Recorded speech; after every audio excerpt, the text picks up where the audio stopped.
Hello दोस्तों, अरे पढ़ने वालों, कैसे हो आप सभी।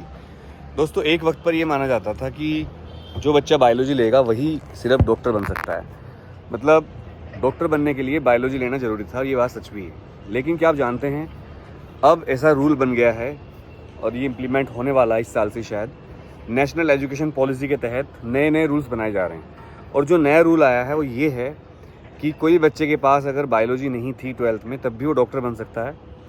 और यस दोस्तों, बिल्कुल सही सुना आपने, ऑफिशियल न्यूज़ है और ये बहुत बड़ा कदम मानूंगा इसको मैं, क्योंकि ऐसा कदम बहुत दिनों से इसकी आवश्यकता महसूस करी जा रही थी। सच बताऊं तो जैसे मैं पीसीएम से हूं तो मैं भी कई बार सोचता था यार काश मैं मेडिकल करता, नीट की तैयारी करता, लेकिन अब संभव हो सका है। मैं भी एग्ज़ाम दे सकता हूँ क्योंकि नीट में एज लिमिट तो है नहीं और 30 के आसपास भी हम दे सकते हैं एग्ज़ाम। तो अब ये रूल बनाया है कि जिन बच्चों के पास बायोलॉजी नहीं थी 12th में वो भी नीट का एग्ज़ाम दे पाएंगे। इसके लिए उन्हें एडिशनल सब्जेक्ट लेकर बायोलॉजी को, और एडिशनल सब्जेक्ट लेने के बाद उनको अपना बायोलॉजी पास करना पड़ेगा और उसके बाद वो नीट के लिए एलिजिबल हो जाएंगे।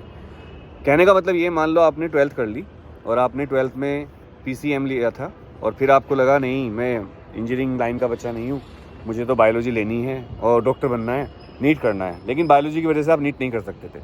अब आप कुछ नहीं करना, अब आपको एक फॉर्म भरना पड़ेगा और फॉर्म भरने के बाद आप अगले साल जब आप बायोलॉजी से 12th का एग्ज़ाम पास कर लेंगे, एक सब्जेक्ट से सिंगल, आपको नई मार्कशीट मिलेगी और फिर you will be eligible for NEET examination. तो आपके पास दो ऑप्शन होंगे, आप इंजीनियरिंग में चले जाओ, बायोलॉजी में चले जाओ। और मुझे तो ऐसा लग रहा है कि आगे चलकर धीरे धीरे ये सब चीज़ें ख़त्म हो जाएंगी, बायोलॉजी, मैथ, सब कुछ। हिस्ट्री के साथ बच्चे मैथ्स पढ़ेंगे, मैथ्स के साथ फिजिक्स पढ़ेंगे, फिजिक्स के साथ हिस्ट्री पढ़ेंगे, हिस्ट्री के साथ सिविक्स पढ़ेंगे, सिविक्स के साथ कुछ भी पढ़ेंगे। मतलब अब कोई कॉम्बिनेशन नहीं रहा, अब कोई स्ट्रीम नहीं रही, अब सब खत्म हो गया। जैसे मैं कहता था मैं साइंस से हूँ, कोई कहता था मैं आर्ट्स से हूँ, अब सब खत्म हो गया है।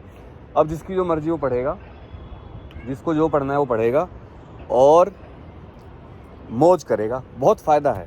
So thank to government of India जिन्होंने ये रूल बनाए।